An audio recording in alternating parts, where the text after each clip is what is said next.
I will try to be brief because we are close to the lunch, and I will do my best.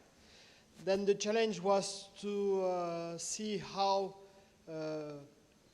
artificial intelligence can bring to diagnostics. Then the first point is that what it does and what it doesn't.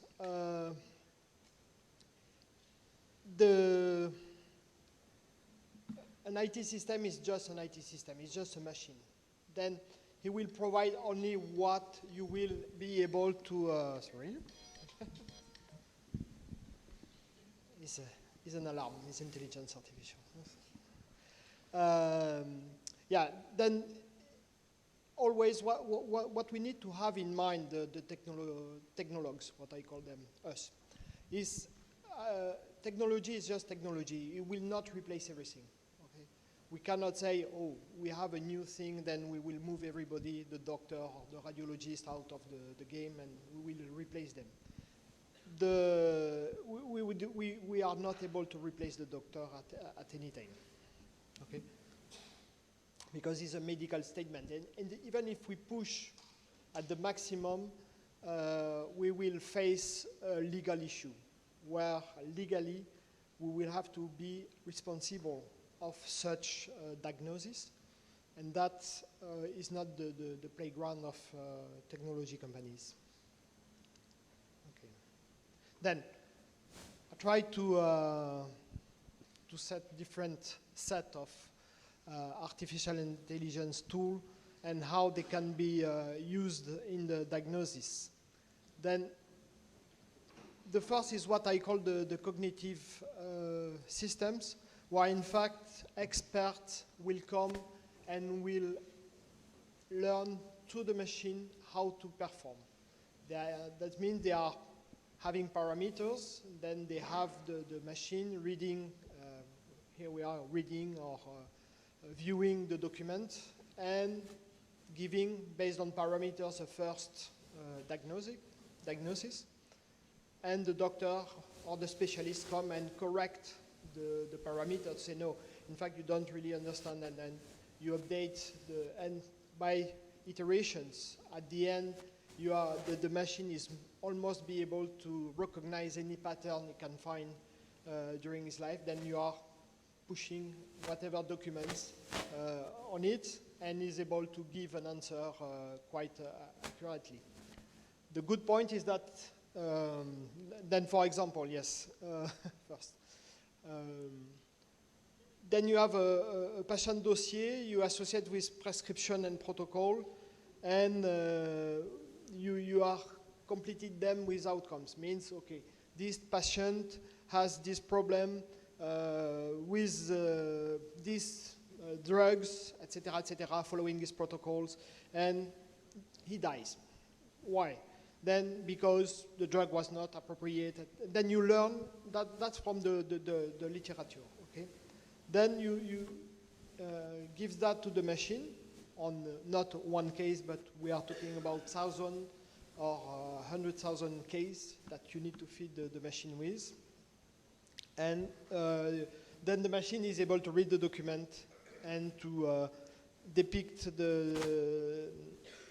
to find the evidence in the document about the question, and is able to link this specific statement at the end to the doctor to have the doctor making his own statement. And then you run it a lot of time until you have a validated model and you can push it on the ground. The other one is the machine learning, when in fact is not a specialist that is following the computer learning, but is a technician. And then in fact you are giving a set of trusted or a set of, let's say, images that you know, and the result you need to reach, the machine need to reach. And then you run it. If the machine, the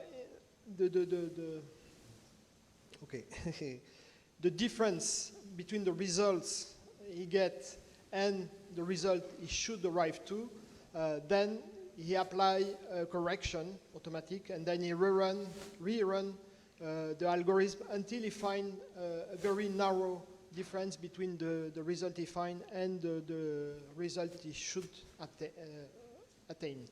And based on that, the model is validated, and we can then push a lot of other images, and he will be able to find the patterns, let's say, and then able to find new stuff. Okay, then that is used mostly in medical imaging, where in fact you are able to detect a pattern like inflammatory response after radiotherapy on a cell. Then you often the image is not so obvious to see if it's a real, let's say, reaction, inflammatory reaction of the cell, or if it's a group of the tumor. Then it's difficult to understand if the tumor has just grew up or if it's just an inflammatory reaction. Having such system is more easy to detect the difference and then to have a better diagnosis for the patient. Then the next case I want to talk about is not really,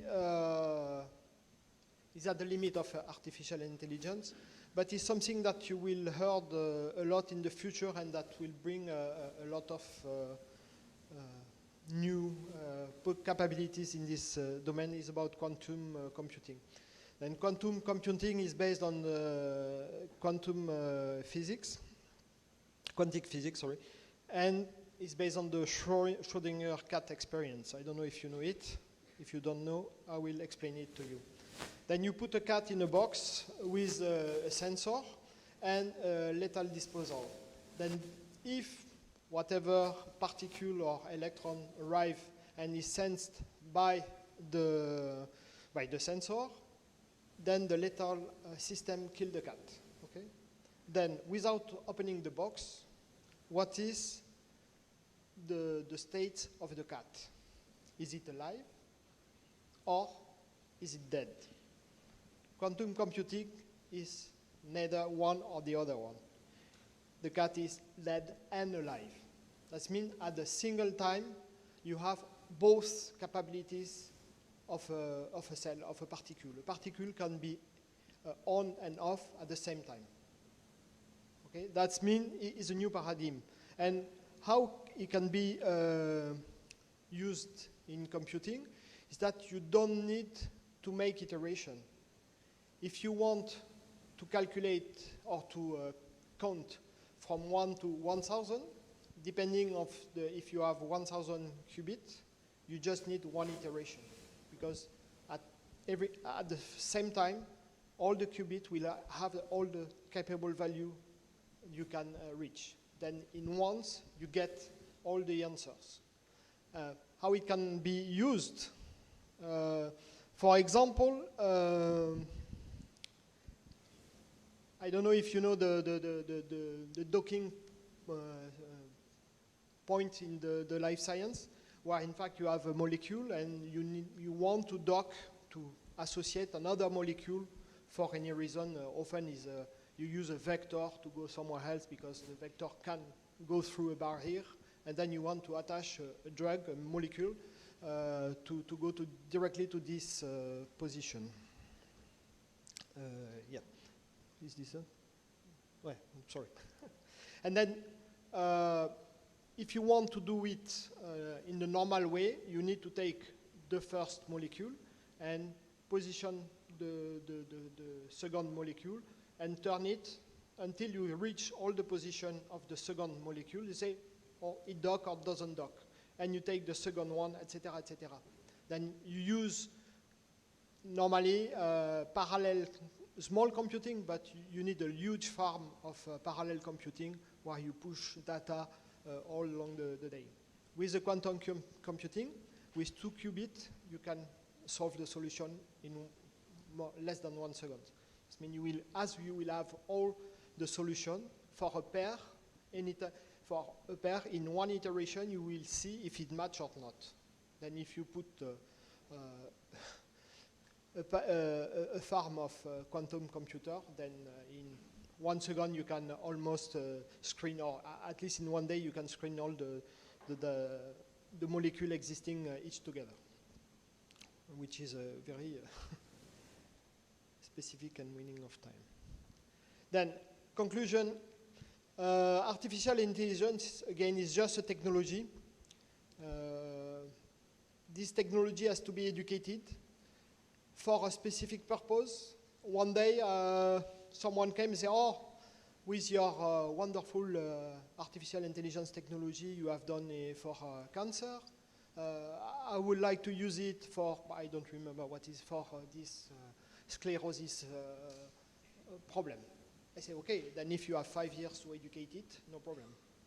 I say, no, why we can just use it?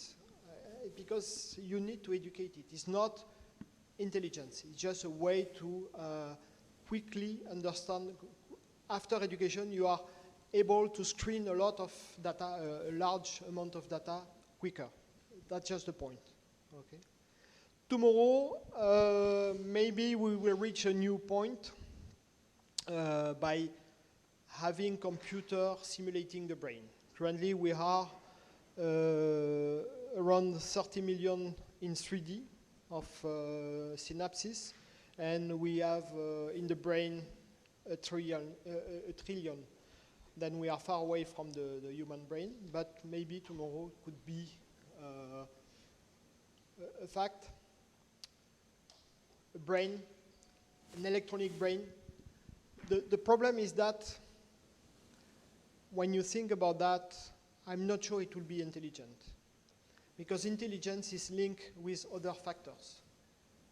For example, the fear of death. A lot of your behavior is linked to the fear of death. Why you don't jump out of the windows? Because maybe I will die, then I will not do it. If you are a computer, you don't care, you will never die, then you will jump. And just for this example, you mean that you will not get the same experience. Then maybe we will find a new generation of human, of a new race, let's say, but having the same behavior than a human, I don't think we will reach this point just for this small difference of experience. And before the future, diagnostic includes also the empathy. A doctor is also working with his heart, and then when he sees a desperate case, maybe he will try. A machine say, no, it's desperate, done. Then we also need to think about that, because at the end the machine is still binary. Okay? Then, and the responsibility, as I said before, belongs to the doctor. Okay. Final sentence is that, of course, this can accelerate the processes. I don't remember where I get this number, but one day I heard that to have everything handled by a doctor, every new literature handled by a doctor, he would need 26 hours per day. Then it's almost impossible. Okay? Then, of course, having a computer screening all this documentation and say, hey, by the way, today you have 2 articles that have an interest for you because this patient has this pathology and that patient has that pathology. Maybe you should read that. Maybe that will help you, because of course it's linked to this patient dossier. That, yes, of course, is important. And here also we will win time. And also the last point I want to reach is that we are always providing, as a technologist, new system, wonderful system. But remember, we are just technologists. We are not doctors. When a doctor is in front of a patient and he has to think about where I should click, it's complex for him. They haven't time to learn. Then we can use artificial intelligence also to help the doctor to be more efficient on their tool. not only to help them to be more efficient in their job, they are efficient in their job, it's their job, but maybe to be more efficient on how to use the tool. And that is something we can think about. We have implemented something with a partner for an hospital, and the feedback from doctors is very wonderful, because they say, now I don't need to have to look after the documentation. If I'm lost, I just start the chat with the engine, and I get the answer in 2 seconds. And it's like they have a specialist in front of them. And that is very helpful. Don't remember that every time that we need to have this also approach. Thank you.